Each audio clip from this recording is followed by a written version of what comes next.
ಮತ್ತೆ ಮತ್ತೆ ಕೇಳ್ಕೊಂಡು ಬರ್ತಾ ಇರೋದೇನು ಅಂತಂದ್ರೆ, ಈಗಾಗಲೇ 1.5 ವರ್ಷಗಳೇ ಆಯ್ತು. ಆ, ಪ್ರಜ್ವಲ್ ರೇವಣ್ಣ ಪ್ರಕರಣ ಅಂತೂ ಮುಂದುವರಿತಾ ಇದೆ ಹಂತ ಹಂತವಾಗಿ. ಒಂದು ಕೇಸು ಈಗಾಗಲೇ ತೀರ್ಪು ಬಂದಿದೆ, ಎರಡನೇದು ಕೂಡ ಈಗಾಗಲೇ ಚಾರ್ಜ್ ಶೀಟ್ ಸಬ್ಮಿಟ್ ಆಗಿದೆ, ಮುಂದುವರಿಯುವಂತ ಸಾಧ್ಯತೆಗಳಿದೆ. ಇವತ್ತು ಪೆನ್ ಡ್ರೈವ್ ಹಂಚಿಕೆಗೆ ಸಂಬಂಧಪಟ್ಟ ಹಾಗೆ ಮುಂದುವರೆದಿಲ್ಲ ಪ್ರಕರಣ, ಅದರದ್ದು ಕೇಸ್ ನ್ಯಾಯಾಲಯದಲ್ಲಿ ಅನ್ನುವಂಥದ್ದು ನಾವೆಲ್ಲರೂ ಮತ್ತೆ ಮತ್ತೆ ಹಕ್ಕೊತ್ತಾಯವನ್ನ ಮಾಡ್ತಾ ಇದ್ದೀವಿ. 1.5 ವರ್ಷಗಳೇ ಆಯ್ತು ಪ್ರಕರಣ ನಡೆದು, ಆದ್ರೆ ಇವಾಗ್ಲೂ ಕೂಡ ಇನ್ನೂ ಚಾರ್ಜ್ ಶೀಟ್ ಕೂಡ ಸಲ್ಲಿಕೆ ಆಗಿಲ್ಲ ಪೆನ್ ಡ್ರೈವ್ ಹಂಚಿಕೆ ಪ್ರಕರಣಕ್ಕೆ ಸಂಬಂಧಪಟ್ಟ ಹಾಗೆ. ಎಲ್ಲರೂ ಕೂಡ ಇದು ಬೇರೆ ಬೇರೆ ರೀತಿಯಲ್ಲಿ ಮಾತಾಡುವ, ಸರ್ಕಾರದ ಇನ್ವಾಲ್ವ್ಮೆಂಟ್ ಇರ್ಬೋದು, ಬೇರೆ ಬೇರೆ ಪಕ್ಷಗಳು ಇದರಲ್ಲಿ ಜೊತೆ ಸೇರಿರುವಂತ ಸಾಧ್ಯತೆ ಇದೆ. ಹಾಗಾಗಿ ಈ ಪೆನ್ ಡ್ರೈವ್ ಹಂಚಿಕೆ ಪ್ರಕರಣ ಇನ್ನೂ ಕೂಡ ಒಂದು ಹಂತವನ್ನ ತಲುಪಿಲ್ಲ, ನ್ಯಾಯಾಲಯದ ಮೆಟ್ಲನ್ನ ಹತ್ತಿಲ್ಲ, ಚಾರ್ಜ್ ಶೀಟ್ ಸಲ್ಲಿಕೆ ಆಗಿಲ್ಲ ಅಂತ ಹೇಳ್ತಾ ಇದ್ದಾರೆ.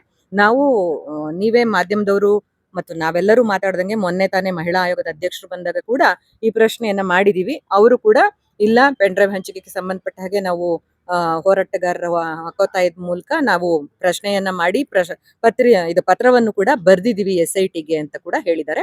ಮತ್ತೊಂದು ಪತ್ರವನ್ನು ಕೂಡ ಬರಿತೀನಿ ಅಂತ ಹೇಳಿ ಮಹಿಳಾ ಆಯೋಗದ ಅಧ್ಯಕ್ಷರು ಹೇಳಿ ಹೋಗಿದ್ದಾರೆ.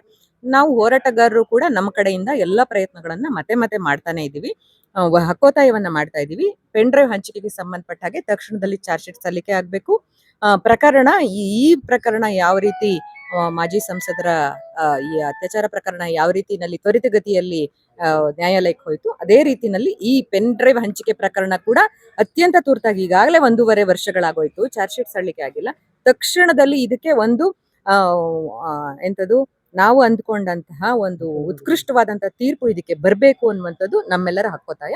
ಅದ್ರ ಪ್ರಯತ್ನವನ್ನ ನಾವೆಲ್ಲ ಮಾಡ್ತಾ ಇದ್ದೀವಿ. ಈ ಪ್ರಕರಣದಲ್ಲಿ ಪೆನ್ ಡ್ರೈವ್ ಹಂಚಿಕೆ ಪ್ರಕರಣದಲ್ಲಿ SIT ಇಲ್ಲ ತಗೊಂಡಿದೆ ಇಲ್ಲ ಇಷ್ಟು ದಿನ ಯಾಕೆ ಆಯ್ತು ಅನ್ನೋದಕ್ಕೆ ಕಾರಣಗಳನ್ನ ಅವ್ರು ಹೇಳಿದ್ದೇನು ಅಂತಂದ್ರೆ, ಇದಕ್ಕೆ FSL ವರದಿಗಳು ಒಂದೊಂದು ನೀವು ಏನು ತನಿಖೆಯನ್ನ ಮಾಡುವಾಗಲೂ ಕೂಡ ಪ್ರತಿಯೊಂದು ವಿಡಿಯೋನು ಇರ್ಬೋದು, ಪ್ರತಿಯೊಂದು ಪೆನ್ ಡ್ರೈವ್ನು ಇರ್ಬೋದು, ಎಲ್ಲಾನು FSL ಕಳಿಸಿದ್ರೆ ನಮ್ಗೆ ಗೊತ್ತು 2-3 ತಿಂಗಳು ಬೇಕು ಒಂದೊಂದು FSL ವರದಿ ಬರಕ್ಕೇನೆ.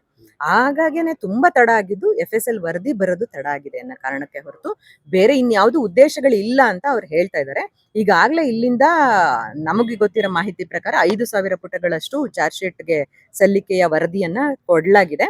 ಅಲ್ಲಿ SIT ಅವರು ಅದನ್ನ ಕೂಲಂಕುಷವಾಗಿ ಮತ್ತೆ ಇನ್ನೊಂದಷ್ಟು ಸ್ಕ್ರೂಟಿನಿ ಮಾಡ್ತಾ ಇದ್ದಾರೆ ಅನ್ನೋದು ನಮ್ ಗಮನಕ್ಕೆ ಬಂದಿರೋದು.